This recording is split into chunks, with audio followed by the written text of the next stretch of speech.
उसने सूर्य को पका आम समझ लिया और उसे खाने के लिए अंतरिक्ष में उड़ गया।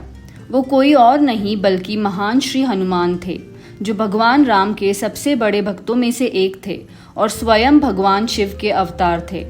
अतुलनीय शक्ति वाला एक वैदिक विद्वान। इतना ज्ञान और शक्ति होने के बावजूद भगवान हनुमान विनम्रता, निष्ठा और निस्वार्थता जैसे गुणों के लिए भी प्रसिद्ध है और 9 प्रकार की भक्ति में महारत हासिल करने के लिए जाने जाते हैं और परब्रह्म हैं। श्री हनुमान की पूरे दिल से पूजा की जाती है और दुनिया भर में भक्तों द्वारा उनकी बहुत पूजा की जाती है। हनुमान चालीसा अवधी भाषा, जो हिंदी के समान भाषा और जिसका मूल संस्कृत से है, में श्री हनुमान को संबोधित एक भक्ति भजन है। इसकी रचना गोस्वामी तुलसीदास ने भगवान हनुमान की स्तुति में की थी। हनुमान चालीसा से पता चलता है कि कैसे महान व्यक्ति सभी से आगे निकल जाते हैं। हनुमान के गुण, उनकी ताकत, साहस, बुद्धि, भगवान राम के प्रति भक्ति और कई नाम जिनसे उन्हें जाना जाता था, हनुमान चालीसा में विस्तृत है। ये हिंदू धर्म में सबसे प्रसिद्ध और शक्तिशाली भजनों में से एक है। इस प्रकार यहाँ कुछ अद्भुत हनुमान चालीसा फैक्ट्स है जो बताते हैं कि ये सुंदर स्तोत्र कितना शक्तिशाली है। हनुमान चालीसा की रचना 15वीं सदी के कवि संत तुलसीदास ने की थी, जो एक दार्शनिक और सुधारक भी थे। तुलसीदास श्री राम के प्रति अपनी भक्ति के लिए भी प्रसिद्ध है।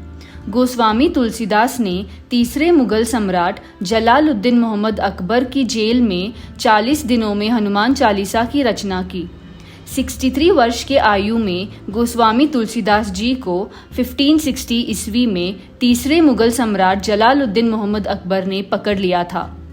तुलसीदास ने इसे आध्यात्मिक जिज्ञासुओं को भगवान राम के भक्त बनाने के लिए प्रेरित करने के लिए लिखा है, ताकि वे हनुमान द्वारा आशीर्वाद और सुरक्षा प्राप्त कर सके और आध्यात्मिक रूप से प्रगति कर सके।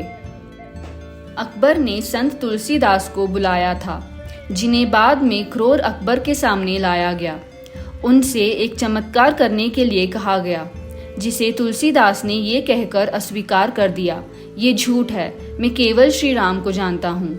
इसीलिए अकबर ने तुलसीदास को ये कहते हुए फतेहपुर सिकरी में कैद कर लिया, हम इस राम को देखेंगे। हालांकि तुलसीदास ने अकबर के सामने झुकने से इनकार कर दिया और श्री हनुमान के प्रशंसा में हनुमान चालीसा लिखी।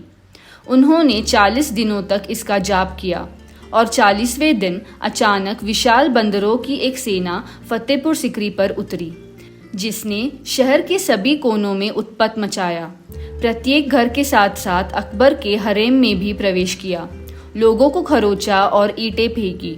एक बूढ़े हफीज ने अकबर से कहा कि ये हिंदू फकीर का चमत्कार है। अकबर तुरंत तुलसीदास के चरणों में गिर गया, माफ़ी मांगी और उन्हें मुक्त कर दिया। तुलसीदास ने बंदरों का खेल रोका और अकबर को वहां से चले जाने को कहा। हनुमान चालीसा का सबसे दिलचस्प और वैज्ञानिक आधार पर तथ्य ये है कि इसमें सूर्य और पृथ्वी के बीच की सटीक दूरी बताई गई है। तुलसीदास ने 15वीं शताब्दी में अवधी भाषा में हनुमान चालीसा लिखी थी।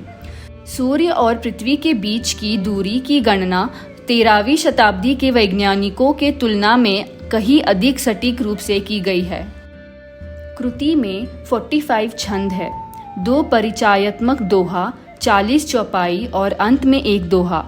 पहला परिचयात्मक दोहा श्री शब्द से शुरू होता है, जो सीता को संदर्भित करता है, जिन्हें हनुमान का गुरु माना जाता है। पहली 10 चौपाइयों में हनुमान के शुभ रूप, ज्ञान, गुणों, शक्तियों और वीरता का वर्णन किया गया है। 11 से 20 चौपाई में राम की सेवा में हनुमान के कृत्यों का वर्णन है। 11वीं से 15वीं चौपाई में लक्ष्मण को वापस होश में लाने में हनुमान की भूमिका का वर्णन है। 21वीं चौपाई से तुलसीदास हनुमान की कृपा की आवश्यकता का वर्णन करते हैं। अंत में तुलसीदास हनुमान की जय जयकार करते हैं और उनसे अपने हृदय और वैष्णवों के हृदय में निवास करने का अनुरोध करते हैं। समापन दोहा में हनुमान के साथ राम, लक्ष्मण और सीता को हृदय में निवास करने का अनुरोध करते हैं। जो 7 बर पाट कर कोही, छूटे ही बंदी महासुख होई। जो यह पढ़े हनुमान चालीसा होए सिद्धि साकी गौरीसा। ऊपर हनुमान चालीसा का एक उदाहरण है जिसमें पहले पैरा में कहा गया है कि जो कोई भी हनुमान चालीसा का पाठ करता है उसे सभी बंधनों से मुक्ति मिलती है और महान आनंद का अनुभव होता है। दूसरे पैरा में कहा गया है जैसे कि गौरीसा यानी भगवान शिव की गवाही है, जो कोई भी हनुमान चालीसा का जाप करेगा वह सिद्ध बन जाएगा। कम से कम हनुमान चालीसा का शांत प्रभाव पड़ता है।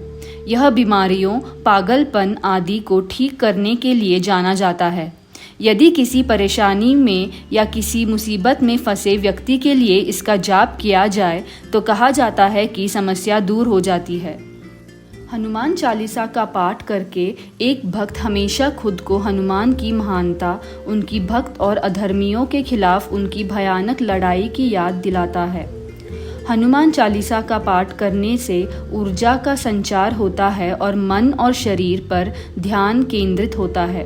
जैसे कि ऊपर बताया गया है, तुलसीदास ने आध्यात्मिक जिज्ञासुओं को भगवान राम का भक्त बनाने के लिए प्रेरित करने के लिए हनुमान चालीसा लिखी थी। उन पर हनुमान का आशीर्वाद और संरक्षण है और वे आध्यात्मिक रूप से प्रगति कर रहे हैं।